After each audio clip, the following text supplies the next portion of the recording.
The fluorescent lights buzzed overhead as Marcus Thompson adjusted his black leather briefcase, scanning the departure board at JFK International Airport.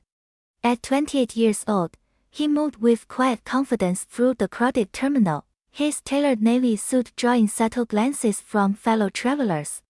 The announcement echoed through the air, Flight 447 to Los Angeles, now boarding first-class passengers. Marcus pulled out his boarding pass, Seat 2A clearly printed across the premium ticket. His tech company's latest acquisition required his immediate attention in California, and this cross-country flight would give him precious time to prepare. He approached Gate 12, where the sleek Boeing 777 waited on the tarmac, its engines humming with promise. The gate agent smiled warmly. "Welcome aboard, Mr. Thompson.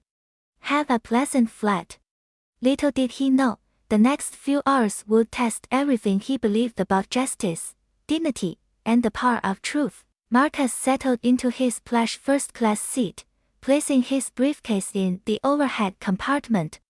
The leather felt cool against his back as he fastened his seatbelt. Suddenly, a red-faced man in his 50s stormed down the aisle, his expensive watch catching the cabin light.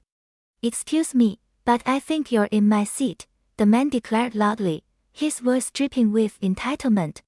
"This is seat RA. There must be some mistake." Marcus calmly pulled out his boarding pass.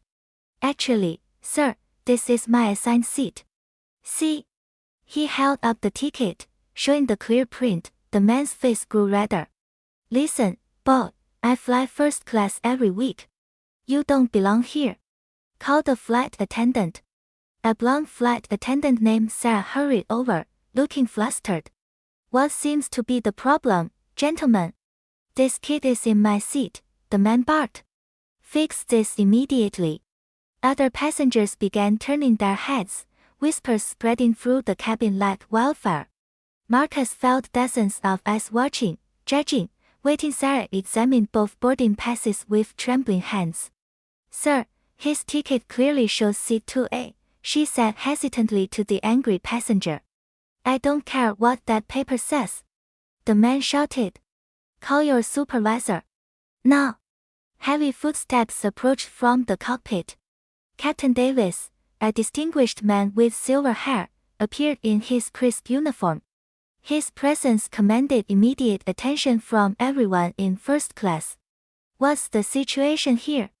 Captain Davis asked, his voice steady and professional. The white passenger pointed aggressively at Marcus. "This kid doesn't belong in first class. Check his ticket again." "Something's wrong." Captain Davis turned to Marcus with respectful curiosity. "Sir, may I ask the purpose of your travel today?" Marcus straightened in his seat, maintaining his composure despite the humiliation. "I'm flying to Los Angeles for a business acquisition meeting. My company is finalizing the purchase of 3 tech startups this week." "And what company would that be?" the captain inquired, genuinely interested now. "Thompson Digital Solutions," Marcus replied calmly. "We specialize in airline software systems and passenger management technology." The captain's eyebrows raised slightly. Something clicked in his mind. The name sounded familiar, very familiar indeed. Captain Davis pulled out his phone and quickly typed something. His expression changed dramatically as he read the screen. The color drained from his face as he looked back at Marcus with newfound respect. "Ladies and gentlemen, I need to make an announcement," the captain said, his voice carrying through the first-class cabin. "This is Mr. Marcus Thompson, CEO of Thompson Digital Solutions. His company owns a 42% stake in our airline." The cabin fell silent. You could hear a pin drop. Marcus nodded calmly. "That's correct, Captain. My company also developed the passenger management system you're currently using, along with the flight scheduling software that keeps your operations running smoothly." The white passenger's face went pale. His mouth opened and closed like a fish gasping for air. I didn't know. I mean. Furthermore, Marcus continued, his voice steady but powerful, I'm flying to Los Angeles to finalize our acquisition of 2 more airlines. This merger will create jobs for over 3,000 people. Sarah, the flight attendant, looked mortified. The other passengers stared in stunned silence as the truth settled over them like a heavy blanket. Captain Davis straightened his shoulders, taking command of the situation. Sir, he addressed the white passenger firmly, I'm going to have to ask you to leave this aircraft immediately. Your behavior is unacceptable and violates our company policy. 2 security officers appeared at the gate, escorting the man off the plane. His protests echoed down the jetway as passengers watched through the windows. The captain turned to Sarah. Flight attendant, please report to my office after we land.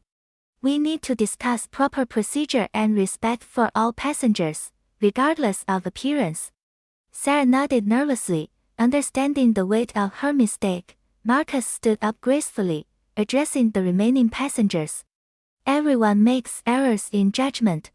What matters most is that we learn from them and treat each other with dignity moving forward. He sat back down as spontaneous applause broke out through the cabin.